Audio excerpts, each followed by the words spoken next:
giving you an opportunity to get the full story from the people who tell it best. This is Mediacom News Leaders. Hello, everyone, and welcome to Mediacom News Leaders. Thanks for tuning in. I'm Carol Kelly. Joining us today, the City of Cedar Rapids Mayor Brad Hart. Mayor, welcome. Thank you, Carol. It's nice to be here. So you are been mayor now 16 months. So tell us a little bit. What is the state of the city? How are we looking? How are things going? Well, you must have missed my recent State of the City address, where we have to do that every year, and I talk for 45 minutes about what's happened and kind of what the future is. And I'd say the city is in a great role, and I often just want to make sure I don't do something to goof that up, because so many things so many positive things are happening. Yes, there's more work to do, and we're working on a lot of things.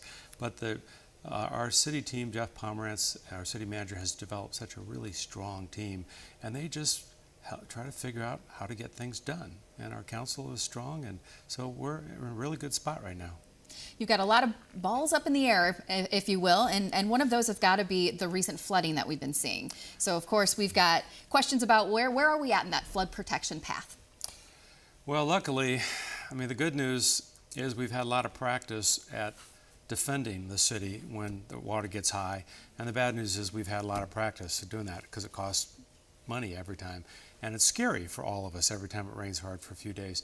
But I think the city really understands that up to a certain level, the city team knows what they're doing, and people don't panic. And we do a really good job of getting the information out every day. Here's what the predicted crest is.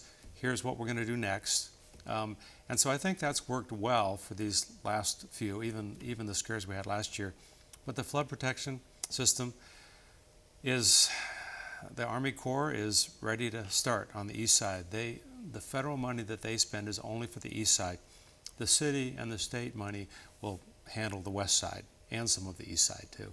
And some of that started. The city's already put in the Nubo levee. And actually, these flood scares we've had the last 2 years, we didn't have to do as much down there because the levee was already in place. So every step of the flood plan we get in place gives us a little more comfort. But until it's all finished, it still is scary. It is scary to say that, the big floods of 2008 were 11 years ago. Can you tell us kind of the timeline and when the completion will be done? Well, not as soon as I'd like Look it in to your be crystal finished. ball. Yeah. Well, the Army Corps has told us that their plan, and they kind of officially start in the fall, where they're on the ground. They're working on all of our plans and making sure everything fits. And they're saying that they want and need to have the east side done in 5 years. We'll be working on the west side at the same time, but because we have to pay for it, it might take a little longer to finish it. But we have a really good team, and I'm certain that what we'll do is, as we did the Nubo levee, which is with the lowest area of the city, we'll do the lowest areas on the west side, and so that we keep protecting. And the really amazing thing is that when that's finished, we will have 100 acres of land in and around the flood protection system that can be developed into amenities and new things for our community. And that's this incredibly unique opportunity for any city. Mm-hmm. Let's talk about development. A lot, it seems, anytime you drive through the city of Cedar Rapids, there's something new to see. Can you tell us a little bit about what we should be expecting with new projects? I love the cranes in the air. It's really terrific, and it just shows the confidence that people have in our city, that they continue to invest, and quite a few. I don't have the percentage, but I bet close to half of the developments that have gone on in the last couple of years and that are planned for the future are from people outside of our community who've said it's time to come into Cedar Rapids. A lot of things happening there. So last year we issued building permits for a total value of $376 million in 1 year. Wow. It was an all-time record. Awesome. It's amazing, and it didn't include, that total doesn't include 3 or 4 $40 to $60 million projects that are starting now, including the retail project out at the Highway 100 extension in Edgewood. Transamerica's $42 million building they're putting down on their C Street campus. The really amazing new hotels we will have downtown. The Guarantee Bank building is going to be repurposed into a Johnny's Italian Steakhouse on the first floor, and then a Marriott upstairs, like boutique hotel. And then they're going to keep the front 36 feet of the World Theater and use that as kind of a gathering space for a new 10-story Marriott AC, the high-end Marriott. And that will give us another almost 200 hotel rooms, which will allow us to have bigger groups come to our convention center. And so it's going to help the convention center, it's going to help the DoubleTree Hotel, and it's just going to bring another vibrancy to downtown. It does seem like there's new businesses always. They're coming into town at an amazing rate. Mm-hmm. Tell us about the importance of that to the sustainability of our community. Well, you have to grow your tax base in order to be able to fund the programs and the services that we need to fund. We have an old community, so that's why the streets, some of the older streets, are hard to keep and to maintain without taking them all the way up and starting over, and that's expensive and it takes a lot of time. Also, our infrastructure. Think about it. A lot of our sewers are 100 years old. And we have to continue to work through those issues and redevelop that so that we're ready to provide the services we need to provide for everyone who's here now and for the people to come in Cedar Rapids. And so growing our tax base allows us to not increase our taxes as much as we would otherwise have to do. We spread the tax base out a little more. And our tax base has grown since the pre-flood, pre-08, pre-flood. Our tax base has gone up almost 40% in Iowa. Wow. We have $11.6 billion tax base in Cedar Rapids, Iowa. Wow. It's remarkable. It is.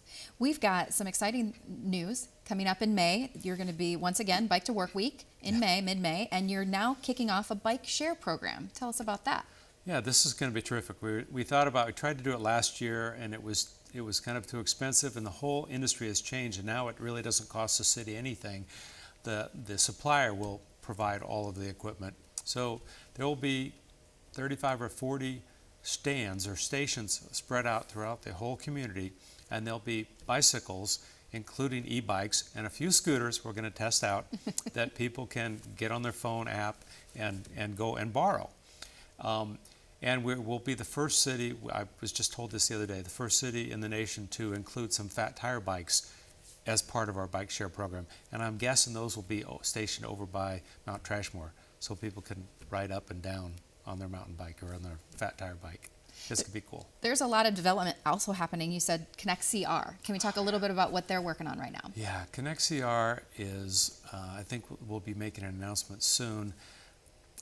It's a long time effort to clean up Cedar Lake. And so that Cedar Lake can again be a recreational lake, so people can kayak and paddleboard on it.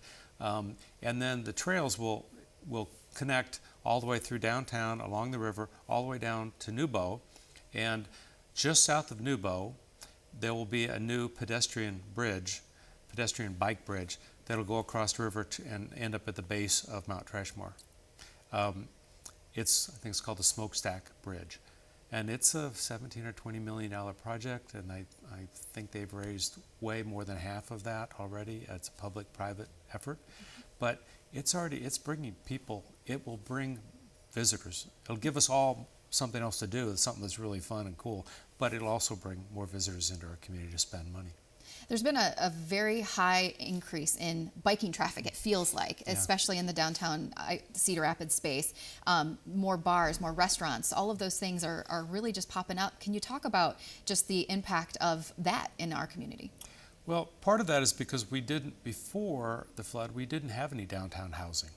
And now we have almost 1,000 units downtown and around downtown. So the people are there, and they'd like to be able to walk and go to dinner somewhere or go and have a drink. So that's been a huge part of what will happen. And there's still plans, I hope it's going to happen, there's still plans for a 25-story building across from Smulikov's next to the Paramount that will have a grocery store, finally a downtown grocery store, and some retail and some commercial, and then some housing in it too. And I hope that happens. That'd be really amazing.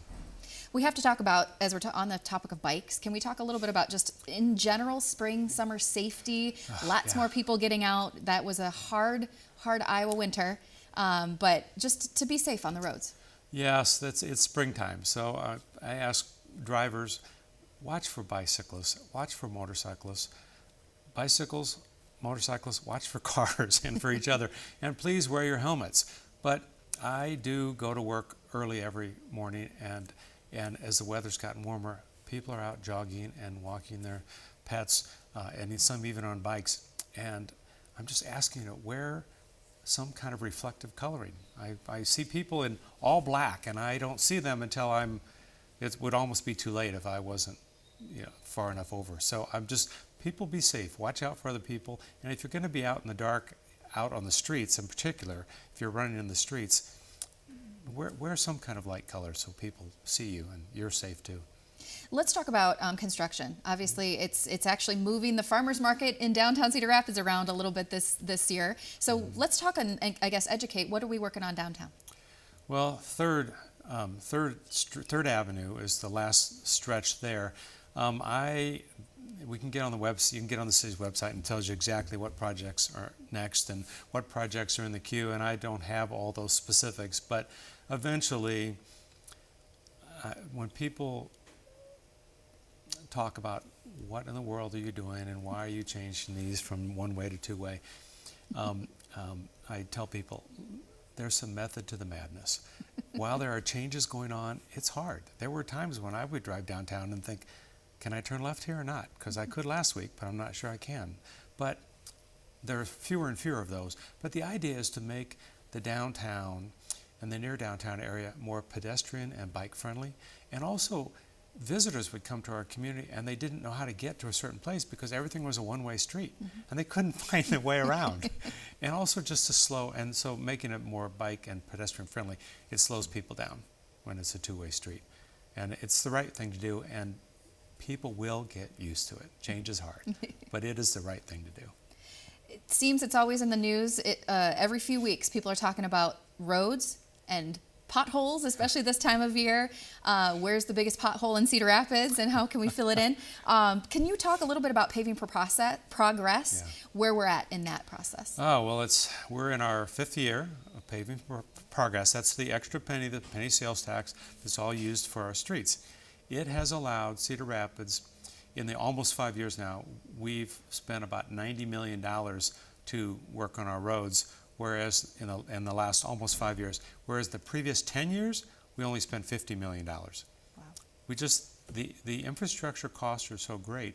And what people need to understand is we don't just pave the mayor's street or a council member's street. We really look at the technology and see if a street is failing and the cost of fixing is going to be greater if we don't do something now, we do it now.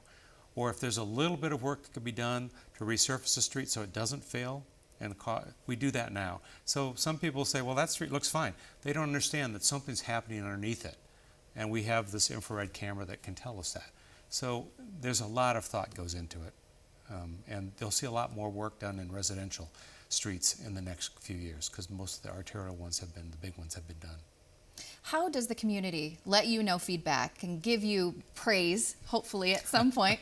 How do you want to invite our community to be a partner? Right. Well, there's lots of ways to connect. I mean, my phone is my home phone. My city phone is public. My email is public. We get calls all the time, and I try to respond as quickly as we can. If it's a technical issue, then I'll get it to the right person in the city, and they'll respond and they'll copy me, so I know that they responded to the question.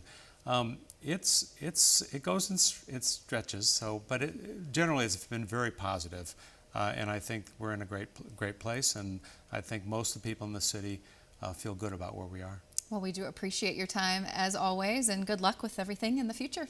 Thank you, Carol. Thank you so much. This has been Mediacom News Leaders, your opportunity to get the full story from the most reliable sources exclusively on Mediacom News Leaders.